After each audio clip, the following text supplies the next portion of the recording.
membutuhkan validasi sana-sini untuk dicap agar terlihat kaya, bukan kaya beneran. Oke, ini video singkat saja buat teman-teman yang pekerja keras. Selama ini kalian merasa insecure karena mungkin HP teman-teman tongkrongan kalian lebih bagus, jamnya lebih mewah, kelihatan di story-nya ngopi ke tempat-tempat mewah, liburan bahkan ke luar negeri. Tenang, itu belum tentu dia punya uang, cok. Mungkin terlihat kaya, tapi belum tentu kaya beneran. Kenapa gue bisa bilang kayak itu? Karena sekarang itu banyak banget fenomena galbay, Pak. Apa itu galbay, Bang? Gagal bayar cicilan, cok. Payletternya itu memang limitnya gede karena sering dipakai. Nah, itulah yang digunakan untuk membeli iPhone terbaru, cicilan 12 bulan.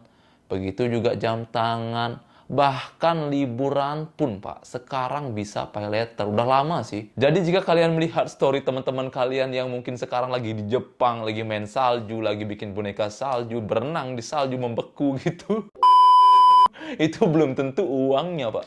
Itu bisa uang dari Traveloka atau aplikasi lainnya yang menyediakan payletter.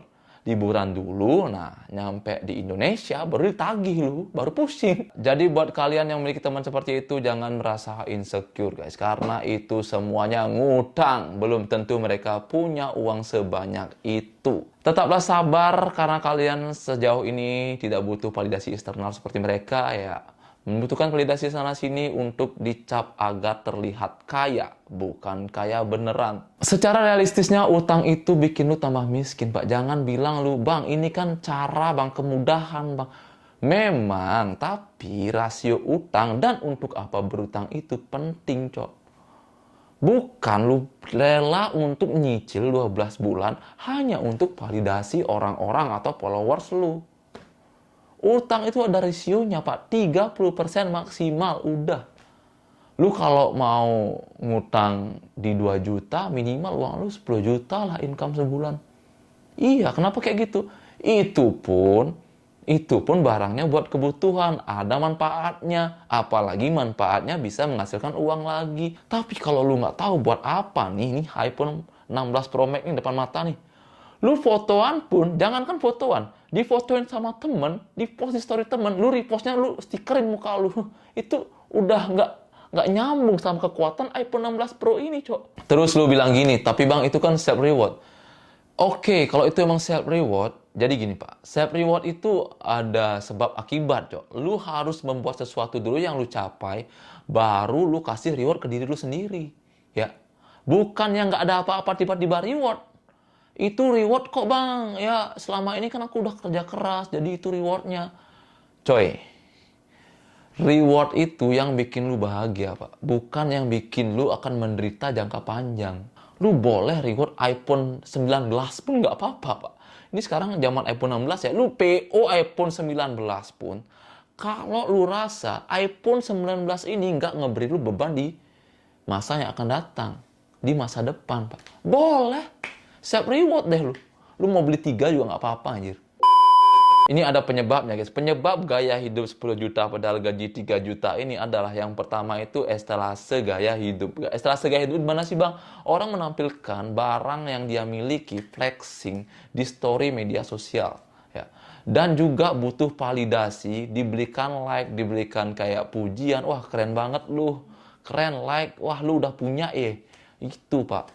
Yang kedua ada budaya FOMO. Budaya FOMO ini ya mungkin kalian udah tahu sangat mengakar. Fear of missing out ini sudah menjadi budaya Pak di Indonesia di kalangan anak muda, apalagi orang-orang takut banget ketinggalan tren. Jadi dia merasa ketika tahun mulai berganti tapi iPhone lu tidak berganti, itu tandanya lu melakukan sebuah dosa besar. Yang ketiga ini yang paling parah Pak.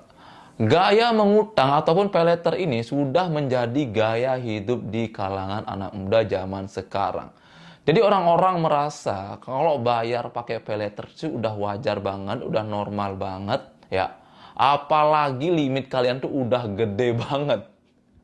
Karena begitu mudahnya, Pak. Setiap lu bisa berhasil bayar bulanan dengan tepat, limit paylater lu ini akan ditambah oleh aplikasi tersebut. Dan lu bisa menambah utang yang lebih gede lagi.